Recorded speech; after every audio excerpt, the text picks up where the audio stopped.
आज से 500 साल पहले दिल्ली की सत्ता पर मुगल सल्तनत का परचम बुलंद हो चुका था और इसके बादशाहत के सिंहासन पर अकबर की हुकूमत थी। अकबर विस्तारवादी नीति का बादशाह था। शुरुआत से ही अकबर ने आस पड़ोस के राज्यों को मुगल सल्तनत के झंडे के नीचे लाने के प्रयास शुरू कर दिए।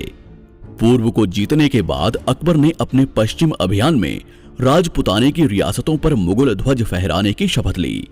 इसी के तहत राजपुताने में सबसे पहले आमेर रियासत ने अपनी पगड़ी उतारकर अकबर की बादशाहत वाली मुगल सत्ता को स्वीकार कर लिया। शुरू में तो राजपुताने की दूसरी रियासतों ने आमेर रियासत को एक तुर्क की अधीनता स्वीकारने पर धिक्कारना शुरू कर दिया, पर बाद में धीरे धीरे इन रियासतों ने भी अकबर की सत्ता को स्वीकार कर लिया। जब राजस्थान की बड़ी बड़ी रियासतें अपनी मदमस्त शान को गुलामी की बेड़ियों में बांधने में लगी हुई थी, उस वक्त मात्र मेवाड़ अपने स्वाभिमान की चमक बिखेरते हुए पूरी दुनिया के साथ खड़ा था। इस समय मेवाड़ पर राणा उदय सिंह का शासन हुआ करता था, जिन्होंने अपने पूर्वजों की भांति किसी की अधीनता को स्वीकार नहीं किया।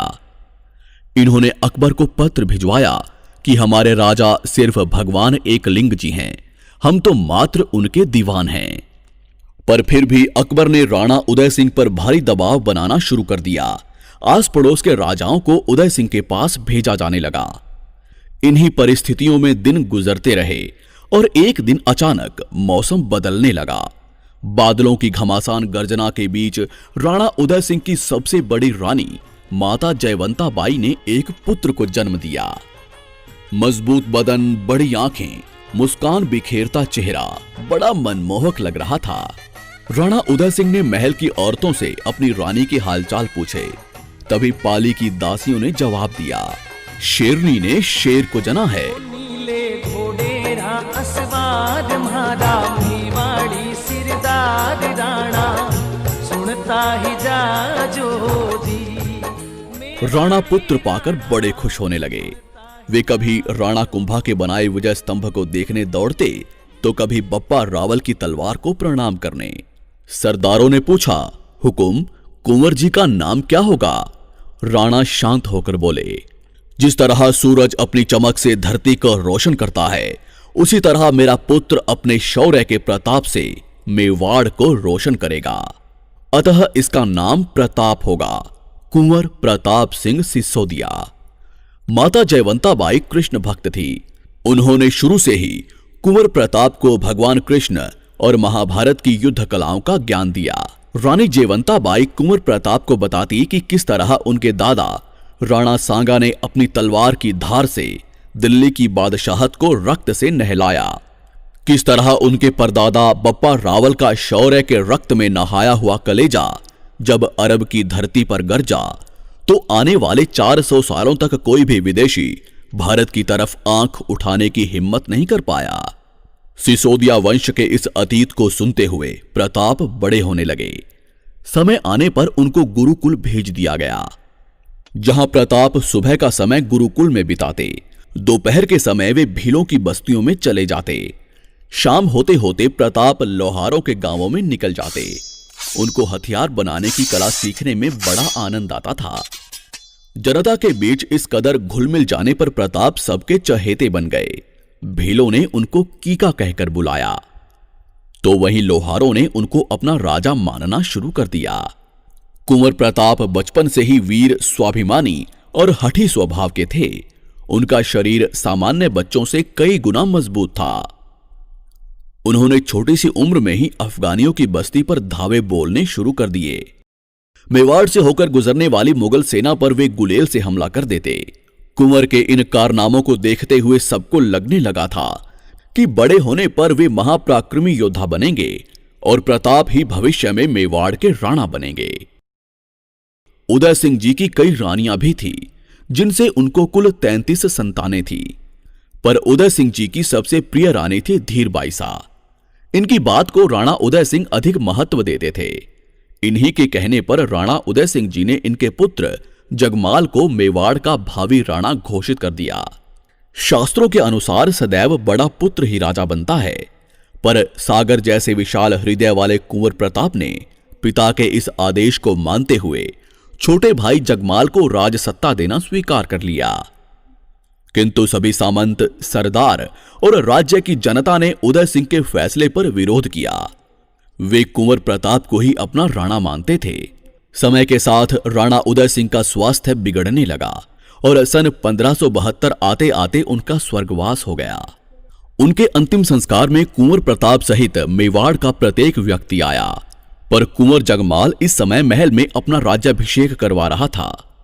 ऐसी संकट की घड़ी में जगमाल के अपने पिता के अंतिम संस्कार में उपस्थित न होने के कारण सभी सरदारों ने यहीं गोगुंदा की पहाड़ियों पर रक्त से मेवाड़ के असली हुक्म श्री कुंवर प्रताप का राज्याभिषेक कर दिया।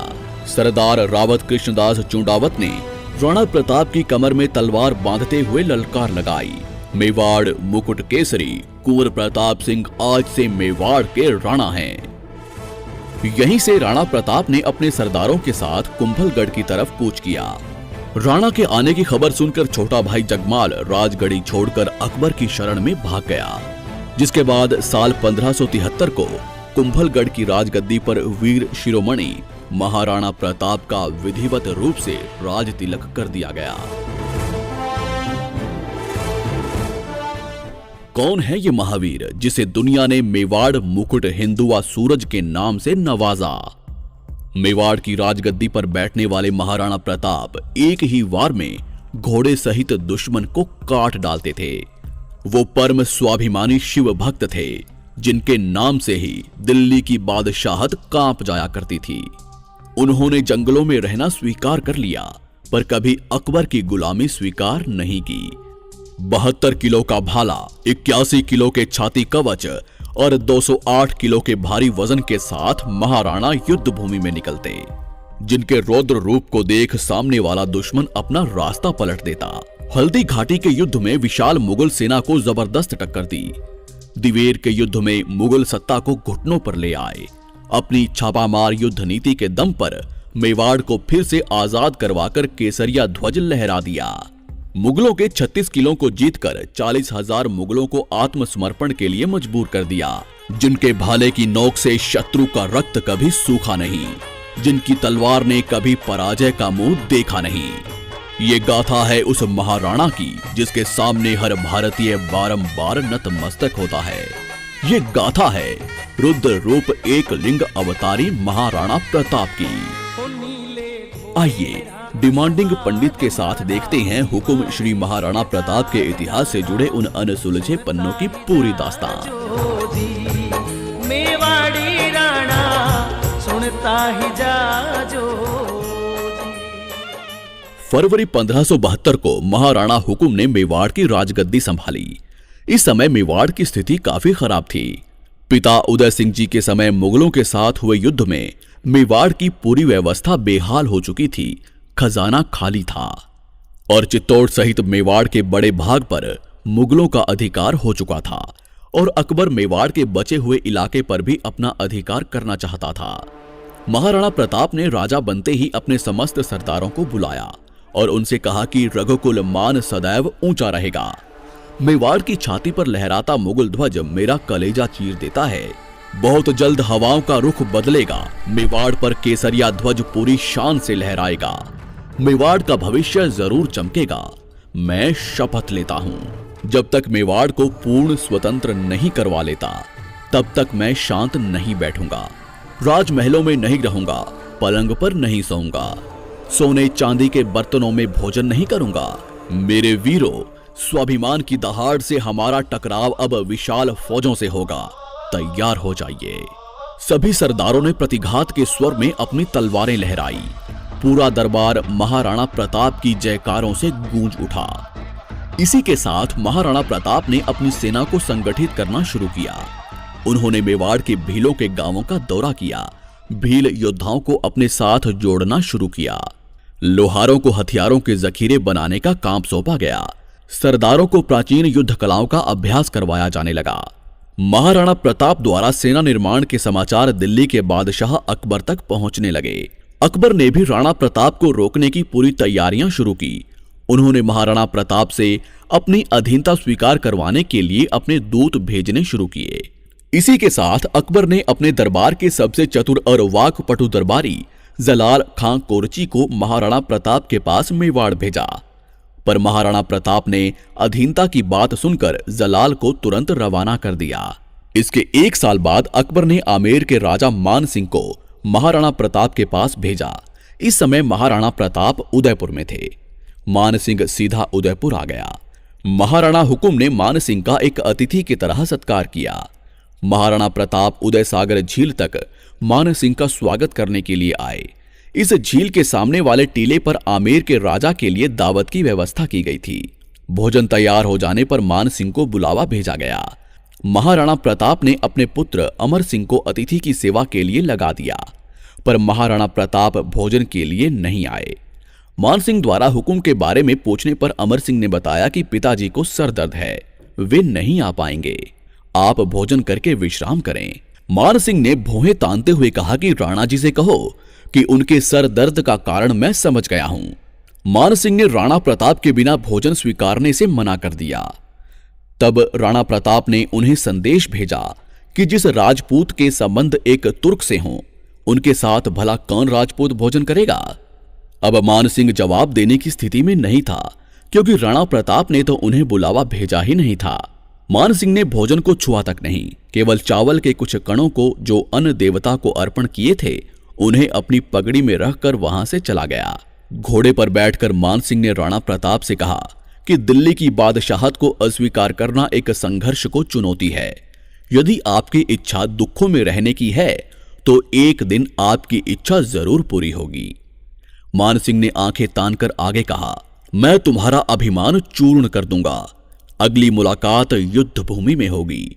राणा प्रताप ने उत्तर दिया, मैं प्रतीक्षा करूंगा। ऐसे ही अकबर ने महाराणा प्रताप के पास अपने 4 दूत भेजे, पर महाराणा प्रताप ने अकबर की अधीनता स्वीकार नहीं की। महाराणा प्रताप द्वारा अधीनता स्वीकार न करने पर सन 1576 में अकबर अपने सभी सेनापतियों के साथ अजमेर आ धमका। यहां अकबर ने मान सिंह को 1 लाख की विशाल मुगल सेना का सेनापति घोषित किया। 3 अप्रैल 1576 को मान सिंह विशाल मुगल फौज लेकर मेवाड़ विजय के लिए निकल पड़ा। 2 महीने चलने के बाद मान सिंह खमनोर नामक गांव में पहुंचा। महाराणा प्रताप के भील सिपाहियों ने अपने राणा को संदेश भिजवाया कि हुक्म मान सिंह असंख्य मुगल सेना को लेकर मेवाड़ की तरफ बढ़ रहा है। पर महाराणा प्रताप तो कब से अपनी तलवार की धार मजबूत कर ही रहे थे। वे भली भांति जानते थे कि युद्ध अवश्य होगा। इधर मान सिंह बनास की नदी के मैदानों में आ पहुंचा। मान सिंह ने यहां मोलेना गांव में अपना डेरा लगाया। दूसरी तरफ महाराणा हुकुम ने अपनी 20,000 की सेना के साथ उससे 6 मील सामने लोसिंग गांव में अपना पड़ाव डाला। विशाल मुगल सेना में राजपूत और मुगल थे, जबकि महाराणा प्रताप की सेना में राजपूत, भील पठान और लोहारों के गांवों के लोग थे। 18 जून 1576 को संसार के अनोखे युद्ध का आगाज हुआ। आकाश में घनघोर बादल थे और धीमी धीमी हवाएं चल रही थी। कभी कभी बिजली की तेज गड़गड़ाहट हो रही थी। इसी बीच मुगल सेना आगे बढ़ने लगी। तभी महाराणा प्रताप ने अपने हरावल दस्ते को शत्रु पर प्रहार करने के लिए आगे भेजा। हुकुम की हरावल सेना ने आगे बढ़ रही मुगल सेना के 3 हरावल दस्तों को पूरी तरह से नष्ट कर दिया। इस घनघोर हमले से घबराकर मुगल सेना का हरावल खेमा लूणकरण के नेतृत्व में भेड़ों के झुंड की तरह भाग निकला। अब मेवाड़ और मुगल सेना आमने सामने आ चुकी थी। तभी वीर विराट मेवाड़ मुकुट हिंदुआ सूरज महाराणा प्रताप ने युद्ध भूमि में प्रवेश किया। राणा श्री के युद्ध में आते ही मुगल खेमे में दहशत का माहौल फैल गया। महाराणा जिस ओर बढ़ जाते वहां शत्रुओं की लाशों के ढेर लग जाते। मुगलों ने पहली बार महाराणा प्रताप को देखा था। इससे पहले सिर्फ उनका नाम ही सुना था। बंदायूनी ने अपनी किताब में महाराणा प्रताप के संबंध में लिखा कि वो बहुत लंबे, मजबूत और ताकतवर थे। प्रताप हाथ में तलवार लेकर जब चलते थे तो ऐसा लगता था कि मानो आधी सेना को अकेले ही लेकर डूबेंगे। उनके चेहरे पर सदैव गुस्से की लकीरें चमकती रहती थी। युद्ध भूमि में शुरुआत से ही किसी मुगल सैनिक ने उनको छेड़ने की हिम्मत नहीं की। महाराणा प्रताप की सेना ने 3 घंटों में ही लाशों के ढेर लगा दिए। घबराई हुई मुगल सेना अरवली की घाटी की तरफ भागने लगी। मुगलों को भागते देख सेनापति मेहतर खां जोर जोर से चिल्लाने लगा कि बादशाह सलामत अकबर विशाल सेना लेकर खुद युद्ध भूमि में आ रहे हैं। यह शब्द सुनकर भागती मुगल सेना सोच में डूब गई कि भागे तो अकबर मार देगा, नहीं भागे तो राणा मार डालेगा। महाराणा प्रताप अब मान सिंह को युद्ध भूमि में ढूंढने निकल पड़े, जिसने कहा था कि अगली मुलाकात युद्ध भूमि में ही होगी। तभी हुकुम ने देखा कि मान सिंह हाथी पर बैठा था। महाराणा प्रताप ने बड़े वेग से चेतक के अगले पैरों को मान सिंह के हाथी के मस्तक पर टिका दिया और अपने भाले से मान सिंह पर करारा प्रहार किया। पर मान सिंह अपने हाथी पर लगे हौज में छुपकर बैठ गया, पर राणा श्री के करारे वार से उसका महावत मारा गया। मान सिंह के हाथी की सूंड में एक तलवार लटकी हुई थी, जिससे चेतक का अगला पैर कट गया। इस समय तक महाराणा प्रताप के पैर में एक गोली लगी हुई थी। उनके शरीर पर असंख्य घाव थे, पूरा शरीर खून से लथपथ हो चुका था। तभी सादड़ी रियासत के झालाबिदा ने कहा कि हुकुम, आपके प्रिय चेतक को इलाज की जरूरत है और आपके पैर पर भी गोली लगी है, जिससे जहर फैल सकता है। आप तुरंत वैद्य जी के पास जाएं। महाराणा प्रताप अपने घोड़े चेतक को अपने पुत्र की तरह प्यार करते थे। उन्होंने झालाबिदा को मेवाड़ का राजछत्र दिया और बोले, सेना को पूरा नेतृत्व देना और स्वयं चेतक पर सवार होकर युद्ध को पूरी तरह से पहाड़ियों की तरफ मोड़ लिया। जहां पहाड़ियों पर भीलों ने युद्ध का मोर्चा संभाल लिया, मुगलों को अब एक नई टक्कर मिली। महाराणा प्रताप चेतक को लेकर पर्वतों की ओर निकल पड़े। यहां चेतक ने 26 फीट की गहरी खाई को कूदकर पार कर लिया और बलीचा गांव में घायल चेतक नीचे गिरकर बेहोश हो गया। तभी महाराणा प्रताप का छोटा भाई शक्ति सिंह, जो मुगल सेना की तरफ से लड़ रहा था, महाराणा प्रताप का पीछा करते हुए यहां तक आ पहुंचा। महाराणा प्रताप बेहोश चेतक को सहला रहे थे कि तभी उनकी नजर शक्ति सिंह पर पड़ी। उन्होंने शक्ति सिंह से कहा, सीना खुल्या मार भाला, तुम गोद गुलामी टीकण लगे, भारत माते कह दूंगा, तेरे पूत दामन में बिकन लगे। शक्ति सिंह बड़े भाई के शब्दों को सुनकर फूट फूट कर रोने लगा और भाई के पैरों में जा गिरा।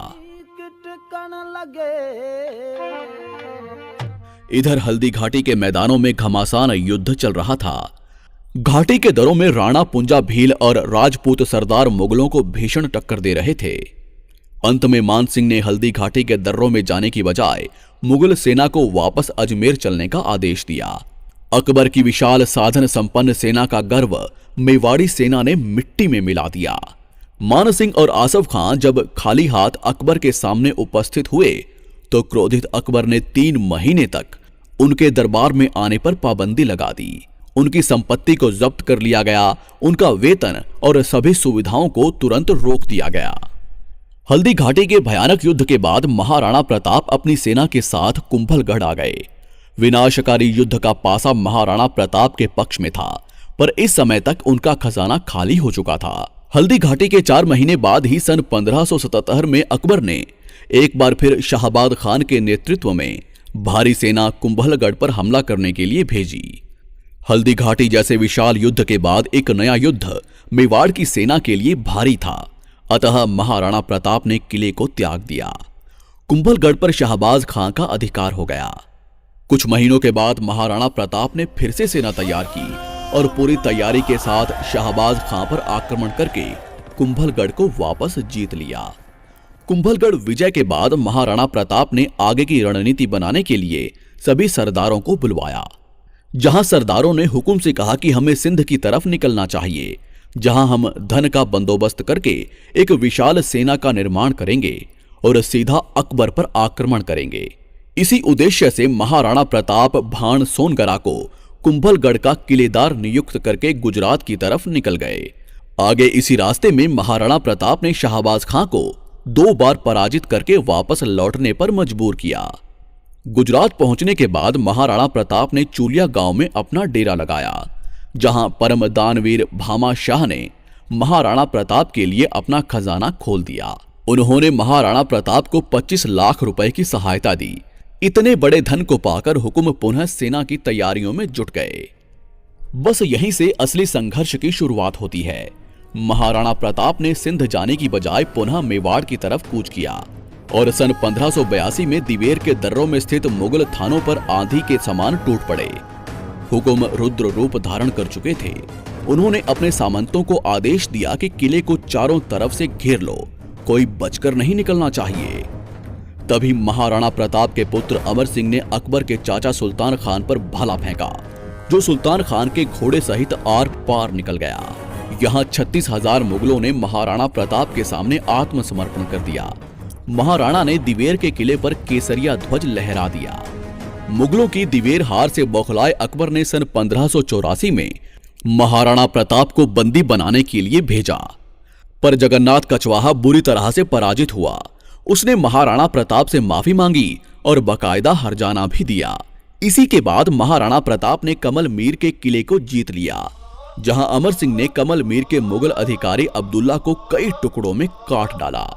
इन्हीं लगातार जीतों के बाद 1585 में महाराणा प्रताप ने चावंड को जीतकर उसे अपनी राजधानी बनाया, जिसके बाद उन्होंने लगातार एक एक करके मुगलों के 32 किलों को जीतकर अकबर की नींदें हराम कर दी। मान सिंह से उसके देशद्रोह का बदला लेने के लिए महाराणा प्रताप ने अपनी सेना लेकर आमेर के मालपुरा पर आक्रमण किया, जहां से उन्होंने मान सिंह की बेशुमार दौलत को अपने कब्जे में लिया। अकबर ने स्वीकार कर लिया था कि राजपुताने के इस शेर को कोई कैद नहीं कर सकता। उसने अब महाराणा प्रताप को ना छेड़ने में ही अपनी भलाई समझी। इसके बाद 12 सालों तक महाराणा प्रताप ने ऐसा शासन किया कि मेवाड़ के व्यापार को 4 चांद लग गए। मेवाड़ की खोई हुई चमक वापस लौटने लगी। 19 जनवरी 1597 को 57 वर्ष की आयु में हुकुम शेर के शिकार पर निकले थे, जहां धनुष की प्रत्यंचा खींचते हुए हुकुम देवलोक सिधार गए। वीर शिरोमणि महाराणा प्रताप की देशभक्ति और अमर स्वाभिमान ने हर भारतीय के मन में उनके लिए अपार सम्मान जागृत किया। कवियों ने भी अपनी कलम से महाराणा की कीर्ति का कुछ यूं बखान किया। धर्म रहेगा और पृथ्वी भी रहेगी, पर मुगल साम्राज्य एक दिन नष्ट हो जाएगा। अतः हे राणा, विशंभर भगवान के भरोसे अपने निश्चय को अटल रखना। अब्दुल रहीम खान ए खाना, जिसने अपने घोड़ों को कभी शाही सेना में भेजकर दाग नहीं लगवाया, जिसने अपनी पगड़ी किसी के सामने नहीं झुकाई, उसके शासनकाल में जनता को किसी से कोई भय नहीं रहा। उसकी तलवार और भाला ही उसका सच्चा साथी था। वो वैदिक मार्ग का अनुयायी था, जिसने अनेक मंदिरों का निर्माण करवाया। उसके शत्रु भी उसकी वीरता और स्वाभिमान के सामने झुक जाते थे। उसकी शपथ थी, प्रताप के इस मुख से अकबर के लिए सदैव तुर्क ही निकलेगा। अतः हे राणा, जब जब भी कलम महाराणा प्रताप लिखेगी, तब तब सिर्फ महान, महान और महान ही लिखा जाएगा। दोस्तों, इस वीडियो को बनाने में बहुत मेहनत लगी है। कृपया इस वीडियो को अधिक से अधिक लाइक कीजिएगा। चैनल को सब्सक्राइब करके बेल आइकन जरूर दबाइएगा। आपका आभार, धन्यवाद।